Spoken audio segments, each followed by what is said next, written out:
తెలంగాణలో పార్టీ మారిన ఎమ్మెల్యేల అనర్హత వేటు పిటిషన్పై సుప్రీంకోర్టు కీలక తీర్పు వెలువరించింది. పార్టీ ఫిరాయించిన ఎమ్మెల్యేలపై స్పీకర్ 3 నెలల్లో నిర్ణయం తీసుకోవాలని ధర్మాసనం ఆదేశించింది. తీర్పొచ్చిన 3 నెలల్లోపు స్పీకర్ నిర్ణయం తీసుకోవాలని సీజేఐ జస్టిస్ బీఆర్ గవాయ్ నేతృత్వంలోని ధర్మాసనం ఆదేశాలు జారీ చేసింది. న్యాయస్థానమే అనర్హత వేటు వేయాలన్న విజ్ఞప్తిని సర్వోన్నత న్యాయస్థానం తోసిపుచ్చింది. ఈ వ్యవహారంలో తెలంగాణ హైకోర్టు డివిజన్ బెంచ్ ఇచ్చిన తీర్పును సుప్రీంకోర్టు కొట్టివేసింది. ఆపరేషన్ సక్సెస్ పేషెంట్ డెడ్ అన్న సూత్రం వర్తించకూడదని కోర్టు కామెంట్స్ చేసింది. రైట్, దీనికి సంబంధించి మరింత తాజా సమాచారం గాంధీ భవన్ నుంచి మా ప్రతినిధి ప్రేమ్ అందిస్తారు. ప్రేమ్,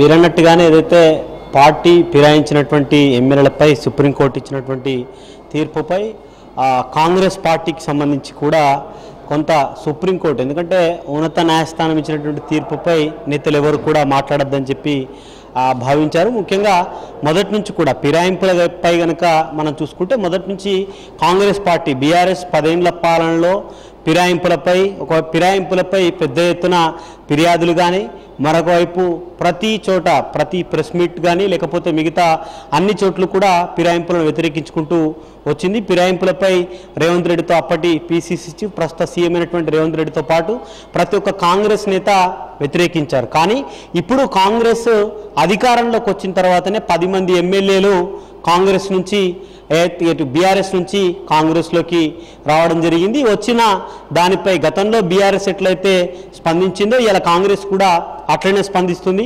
ఆనాడు కేసీఆర్ పాలన చూసి కాంగ్రెస్ నుంచి బీఆర్ఎస్లకు ఎమ్మెల్యేలకు వస్తే ఇప్పుడు కాంగ్రెస్ ప్రజాపాలన చూసి బీఆర్ఎస్ నుంచి 10 మంది ఎమ్మెల్యేలు కాంగ్రెస్లోకి వచ్చిందని చెప్పి కాంగ్రెస్ నేతలంతా కూడా చెప్తున్నారు. ముఖ్యంగా ఈ ఫిరాయించినటువంటి ఎమ్మెల్యేలపై చర్యలు తీసుకోవాలని చెప్పి అసెంబ్లీలో ఫిర్యాదు చేయడం జరిగింది. ఆ తర్వాత ఆ రాష్ట్ర హైకోర్టుకు సంబంధించి హైకోర్టులో ఫిర్యాదు చేశారు.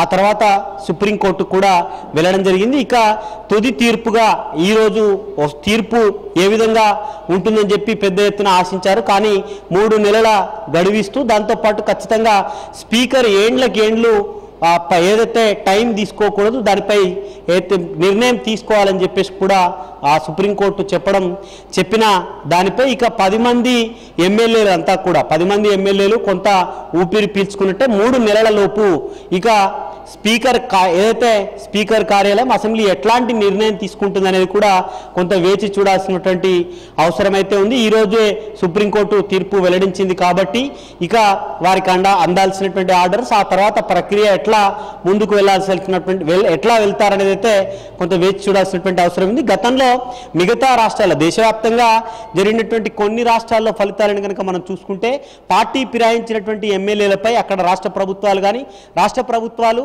అక్కడ ఏదైతే స్పీకర్ కార్యాలయం తీసుకున్నట్టుగా నిర్ణయం కనుక తీసుకుంటే ఖచ్చితంగా ఆ 10 మందిపై అనర్హత వేటు పడే అవకాశం అయితే ఖచ్చితంగా ఉంటుంది. అదే విధంగా మన రాష్ట్రంలో కూడా అట్లాంటి నిర్ణయం జరుగుతుందా లేదా అని అయితే కొంత వేచి చూడాల్సినటువంటి అవసరం ఉంది. ఎందుకంటే ఇప్పుడు హైకోర్టు ఇచ్చినటువంటి తీర్పు కానీ మొన్నటికి మొన్న సుప్రీంకోర్టు ఇవాళ ఇచ్చినటువంటి సుప్రీంకోర్టు తీర్పు ప్రకారం కనుక చూసుకుంటే ఖచ్చితంగా ఈ తీర్పు ఏదైతే సుప్రీంకోర్టు ఇచ్చినటువంటి తీర్పుపై స్పీకర్ కార్యాలయం ఇటు అసెంబ్లీ ఏ విధంగా అసెంబ్లీకి సంబంధించినటువంటి అధికారులు ఎట్లా తీర్పు తీసుకుంటారో కొంత వేచి చూడాల్సినటువంటి అవసరం అయితే ఉంది. శ్రీలా, ఈ తీర్పుకు సంబంధించి కాంగ్రెస్ అలాగే బీఆర్ఎస్ స్పందన ఏ విధంగా ఉంది? అంటే ఒకటి, బీఆర్ఎస్ మొదటి నుంచి కూడా పార్టీ ఫిరాయించినటువంటి ఎమ్మెల్యేలపై ఖచ్చితంగా చర్యలు తీసుకోవాలి, వారికి పోటీకి కూడా అనర్హత ప్రకటించాలని చెప్పేసి మొదటి నుంచి పోరాటం చేస్తుంది. ఒకవైపు ఆ బీఆర్ఎస్ పార్టీ ఫిరాయించినటువంటి తెల్లారే ఆ ఎమ్మెల్యేలందరిపై కూడా అనర్హత వేటు వేయాలని చెప్పి స్పీకర్కి ఫిర్యాదు చేసిళ్ళు.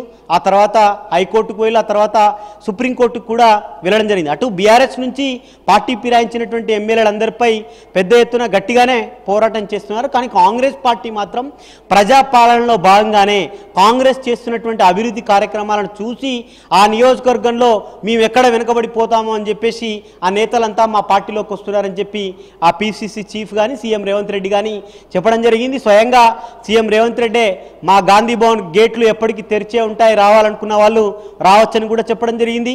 దానిపై రీసెంట్గా పీసీసీ చీఫ్ మాట్లాడుతూ కూడా మేమేం గేట్లు బంద్ చేయలేదు, ఆ విధంగానే ఉన్నాయి, అది కంటిన్యూయస్ ప్రాసెస్ అంటూ కూడా పీసీసీ చెప్పినటువంటి పరిస్థితి కనబడుతుంది. అయితే ఇంకొకటి ఈ ఫిరాయింపులు దేశవ్యాప్తంగా అన్ని పార్టీలు అన్ని ప్రాంతీయ పార్టీలని కానీ లేకపోతే జాతీయ పార్టీలనే తేడా లేదు, ప్రతి పార్టీలో ఫిరాయింపులు జరుగుతూనే ఉన్నాయి.